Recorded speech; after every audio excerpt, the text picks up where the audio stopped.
Afternoon again. Is this on? Are we on? Hello, there we go. Been up here enough. I know what it sounds like when it's working and not working. Lane Kiffin's coaching resume includes 10 conference championships, 8 bowl victories, 4 Heisman winners, and 3 national championships. Last year he led Ole Miss to a 10-win season. The University of Mississippi's second Sugar Bowl since 2015. He is the first Ole Miss coach to win his first 2 Egg Bowls since Billy Brewer did the same in 1983-84. As I was beside a lake in upstate New York on a phone looking longingly at the ability to be on the water, Lane was texting me pictures of he and his son Knox fishing and he and his pet lab Juice on a jet ski. You may be aware that Deadspin has named Juice is the best Twitter account in sports for the summer of 2022. University of Mississippi head football coach Lane Kiffin.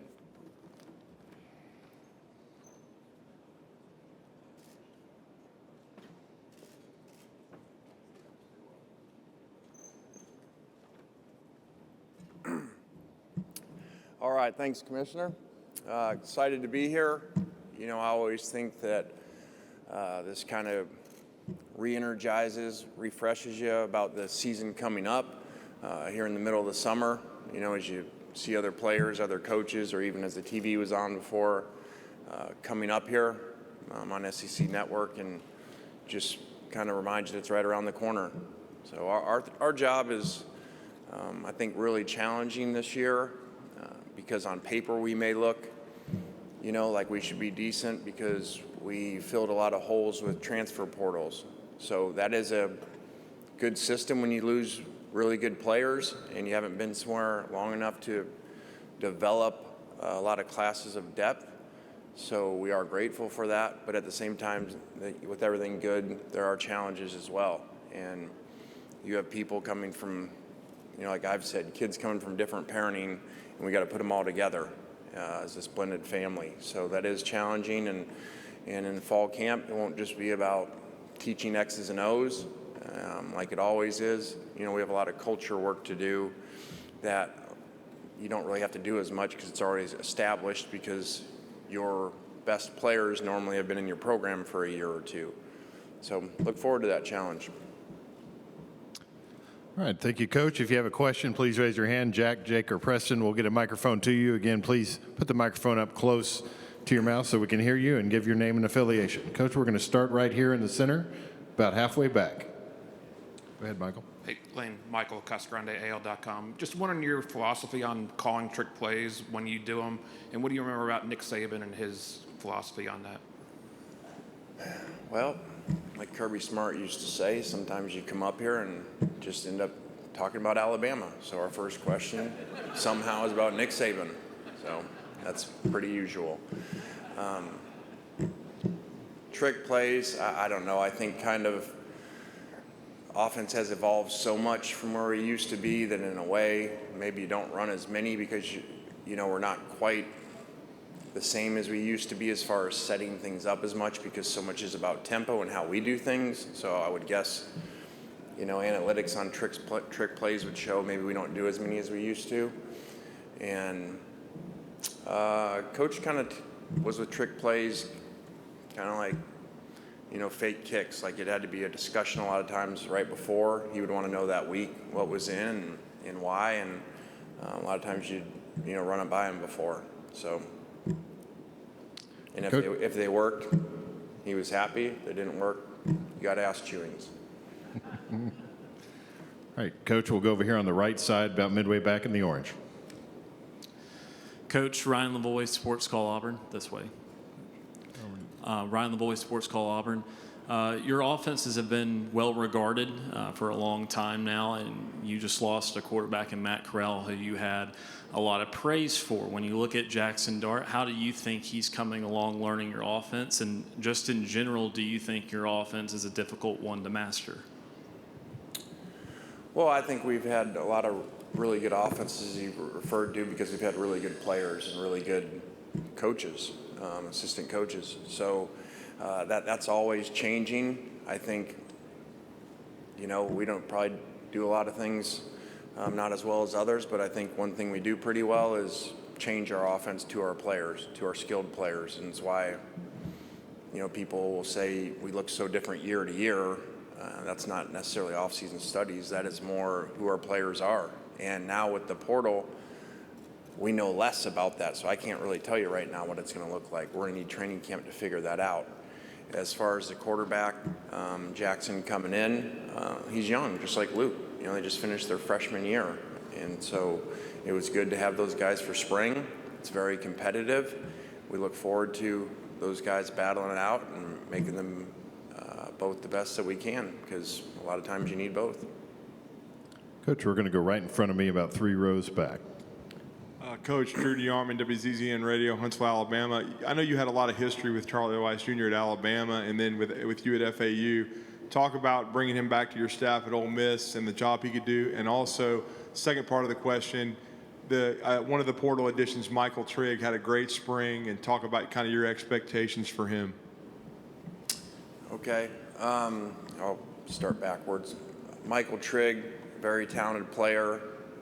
Again, another young one that just finished his true freshman year, had a really good spring game, done some really good things, and has a really high ceiling. But with all these portal guys, especially the younger ones, we got a lot of work to do with them to get them into our systems, not just offensive, defensive, and special teams, but culture-wise. So, he's got a really high ceiling. We're excited to have him. And the first question was about Charlie Weiss. As I mentioned before, we've been fortunate to have really good players and really good assistant coaches. Jeff Levy did an unbelievable job for us. I'm sure he'll do a great job at his alma mater, Oklahoma. And Charlie has been with us been with myself 2 places before. I've always thought he was way ahead of the game, not just because he started young with his dad, but his mind is really unique and special. Can really memorize things like no other. So we're excited to have him in there and be able to work with him and put together a really exciting offense. Coach, we're going to go right here in the middle in front of me, about 3/4 of the way back. Lane, Mike Rodak from AL.com. Just what sort of benefit is there to having that Alabama game be so late in the season this year after, early last season having to take that loss and then have to overcome it after that? Well, no disrespect to Alabama. I couldn't tell you what number on the schedule they were, because we got a lot of things to figure out, to work on before we get to game 1.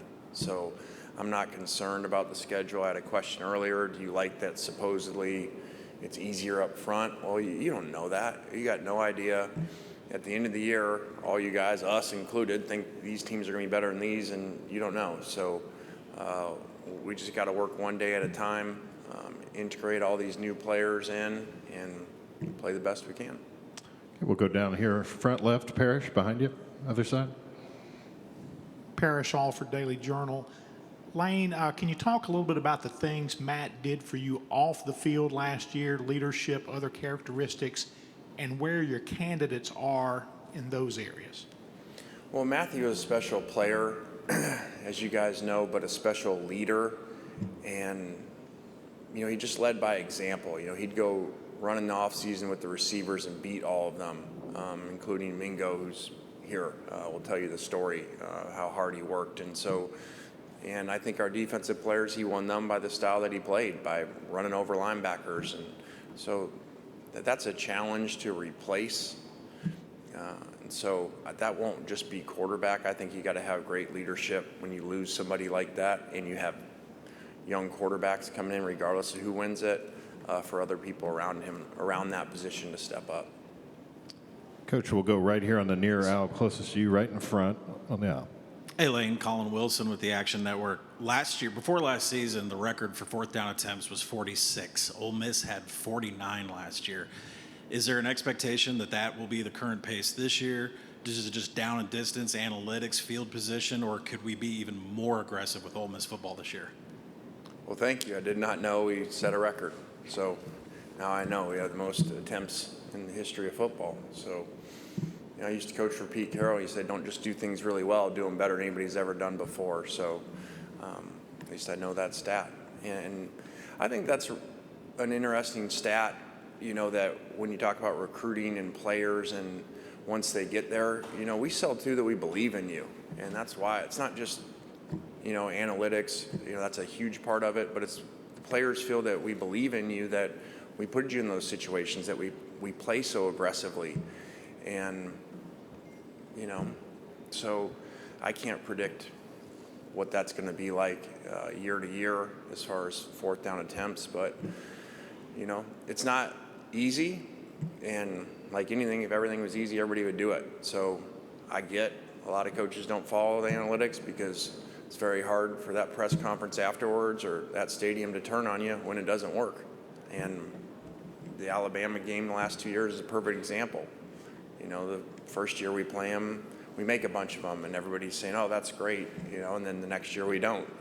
And then you got to go to that press conference. So it's not easy to do, but, there's a reason why we do it because, analytics are proof, and your players know that you believe in them.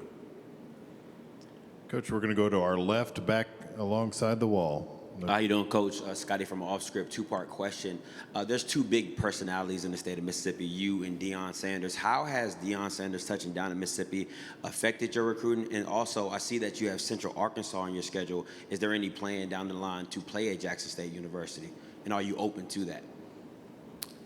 Well, we got another personality, Mike Leach, so I would say there's three personalities in the state that are very unique and extremely different from each other. So it's been great to see Deion's success, Coach Sanders' success, and how well he's done down there and how well he's done in recruiting. And so I don't know future scheduling plans on that, but that would be exciting. Coach, we'll go over here to our left on the second row. Hey, Lane, Stefan Kreisnik with the Clarion Ledger. When you look at the magnitude of that rivalry with Mississippi State, whether it be on the field or when it comes to recruiting, things of that nature, how valuable do you think it would be for you to start 3-0 in your career in the Egg Bowl? Well, again, we got a lot of work to do before we ever get to that game. It's been exciting to be fortunate to be 2-0 in that. That, means a lot to us, but especially to the people of Mississippi, obviously. And then, until you get into those unique rivalries, you can watch them on TV like I used to on Thanksgiving and hear about them, but you really don't know until you get to a place like Mississippi and you see how much it means to the people. And, they're not kidding when they say like their next 364 days will be affected. When the common fan says that, they're serious. So that has been neat to be able to give that to our fans, and hopefully we can continue that. Coach, we're going to go to our right side, about 4 rows back. Hey, Lane, Wilson Alexander with The Advocate. There's been a lot made with USC and UCLA going to the Big Ten of how that stretches the conference across the country.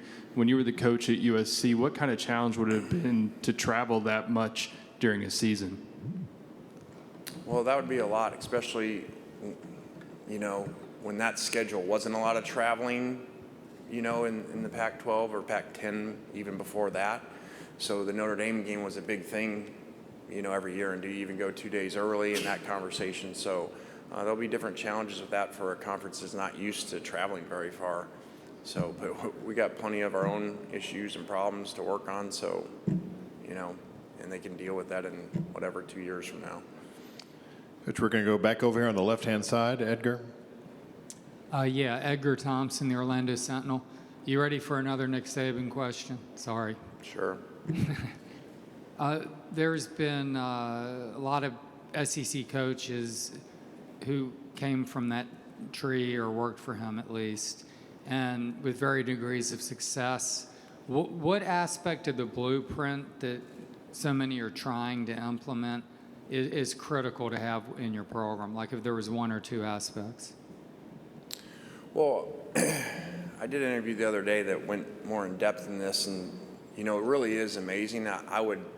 You guys would know history better than me. I would doubt that there's ever been a coach in any sport, college or professional, that has so many people under him that are at major jobs. I mean, you're talking about top 25 jobs, and I don't know what we counted, 5 or 6 of them or something the other day when we counted all those guys that have been there, or even that were there just for the 3 years I was there, that were assistant coaches. So it really is amazing, not just for someone to produce coaches that people hire because they're trying to get the Alabama program, but for those to have success and to be at major places speaks volumes of, how phenomenal a coach is.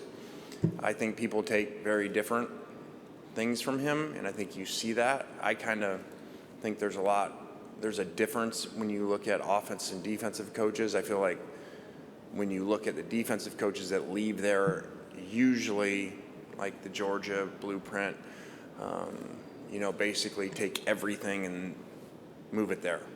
And because that's a big part about Alabama's program, whatever year you were there, the defense was the same and it hasn't changed for the most part.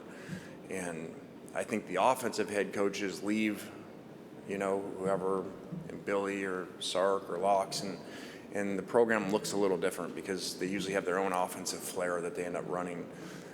But I'm sure everybody probably takes, I would think, his organization, his commitment to the program, and try to model his discipline that he has within that.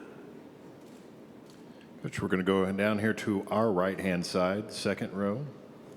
Charles Odom with the Associated Press. You mentioned right off the top the importance of the transfer portal and filling some holes on your roster this year. I'm wondering, in the last year, what changes have you seen in your discussions with potential transfers of the NIL, and what do you think the coach's role should be in that whole discussion? Well, what should the coach's role be in that discussion? I mean, I think ideally, if we're going to be in an NIL world and somehow you're going to do it right and it's going to get capped, so that there's some way of controlling it and keeping playing fields close to the same. Otherwise, you're just going to have these glaring differences within Division I football based off of what I've said before, their salary cap. I know it's not really the right word. And ideally, I would think that the coach should be part of managing that. That's how you would want it done, but I don't know if it'll be that way or whatever. So that's just how I would do, and that's based off of look what happens in professional sports. There's salary caps, and the coach and the general manager / owner manage that. Coach, we're going to go right in front of me. About Because three rows away. the other thing about that too is if it's not, I would say, okay, well, why would you put it that way when coaches aren't supposed to be involved in that? Well, you got a whole other set of problems. If you got boosters out there deciding who they're going to pay to come play and the coach isn't involved in it, how's that work? I mean, they could just go pick who they want and pay them however much, and then are they going to tell you, the boosters going to tell you who to play to? And then when they don't play, how's that going to work out? So, again, this was not thought out at all, in my opinion, and has created a massive set of issues, which I think when people really thought about it, from a coach's standpoint, could have predicted this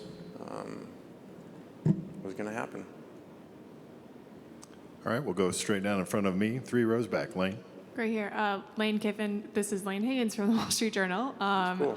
I had a question for you a little bit about recruiting and how it has kind of changed to be, more of a photo shoot or a, experience. And you've had, Rolls Royces on campus. You obviously have a very cute sidekick and Juice. Can you talk a little bit about, why you've chosen to kind of implement those things and kind of lean into that aspect of college football, even though it's, very much has nothing to do with what the actual product on the field is going to be?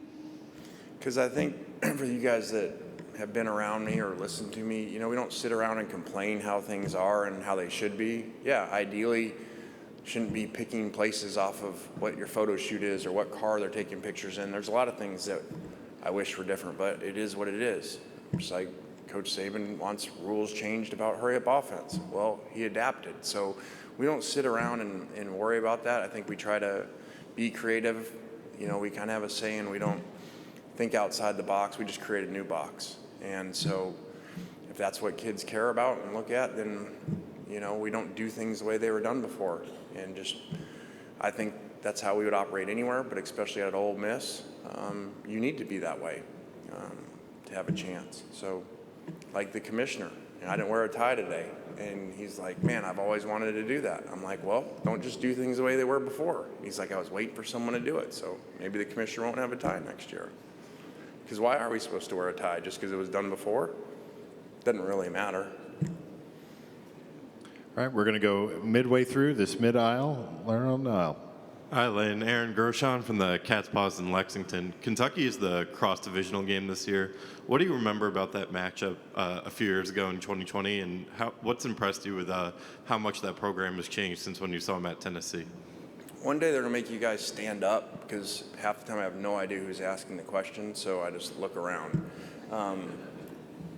So that was a great game at Kentucky. We were brand new. That was the strange COVID year, so not only was it our first year, but we didn't have a spring ball, and all of a sudden we're playing games, and what a crazy game to go down to the wire like that. Coach Stoops has done an unbelievable job, at a place that isn't traditionally winning 8, 9, 10 games, so I always think that's really cool and special when someone can do that, and like I said before, doing things better than they've been done before, and I would think he's probably in the best run of the school, I would guess.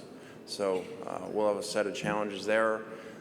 He's very good on defense and very complicated, and I know they've had really good success running the ball, and we're very creative offensively, watching some of their games last year, and did a great job, especially with some NFL concepts involved.